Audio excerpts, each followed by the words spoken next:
Brought to you by Penguin.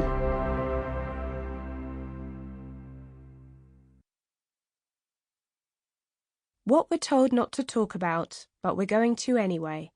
Women's Voices from East London to Ethiopia by Nimko Ali. Read by Nimko Ali and Amarah-Jae St. Aubyn. Introduction. Fanning about. For all the feminist progress made, there is still a shocking amount of disdain for women's anatomy when it's not firm, tucked, primmed and waxed. Jessica Valenti.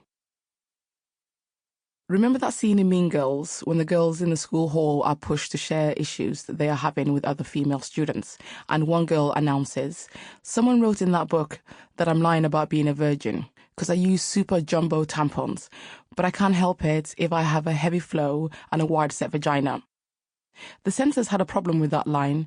They wanted to cut it as Mean Girls was aimed at a PG-13 audience. Almost at the same time, the PG-13 Anchorman was released, which included a visual gag in which the lead character, Ron Burgundy, has an obvious erection. And not a semi or even a standard-sized one, but what Christina Applegate describes as a massive erection. This scene, however, passed the muster. So, no to the wide-set vagina, but yes to a massive erection. The Mean Girls producers pointed out this inherent sexism, and their line went through. I've always wondered if what really offended the censors wasn't just the word vagina, but the idea of a wide-set one. If the character had said, "Someone said I'm lying about being a virgin because I use super jumbo tampons on my hoo-hoo," would the line have passed? But then it's always been like that. For centuries, women have known little about or been banned from understanding how this part of their body works. They have either whispered tiny bits of fanny information or, like my relatives, spoken code. Everything to do with down there is spoken in whispers, in secrecy and shame. A deeply religious family might not even mention getting your first period, so it arrives like a terrible shock. We've been afraid to ask questions about what goes into our fannies and or comes out for fear of being thought rude or sinful. We've been reliably informed that during certain times of the month we are unclean. Over thousands of years, holy men have expressed fear and, usually, downright disgust at our fannies.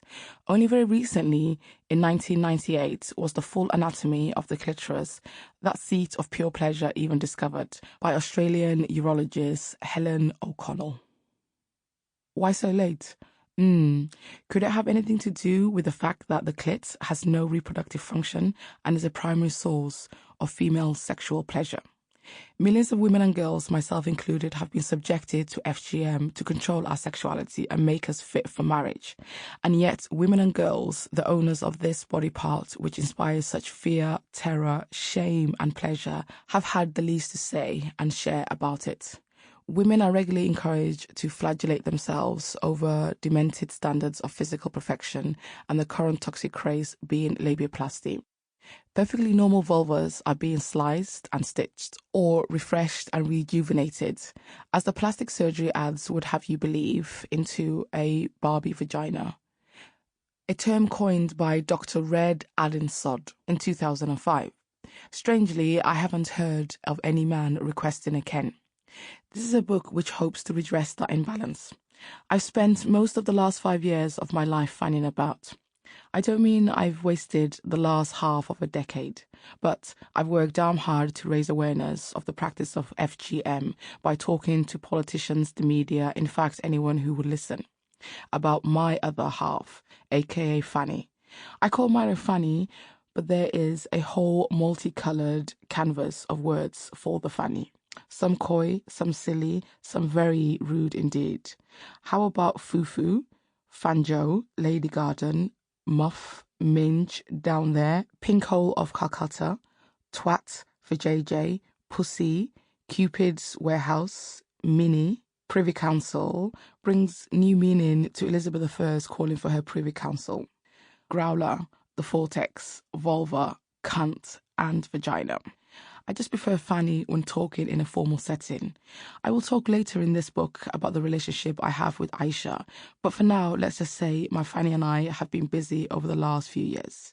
I can almost feel the heat from your face as you read this. It's not very British to talk about fannies. It's not very polite, in fact. Sample complete. Ready to continue?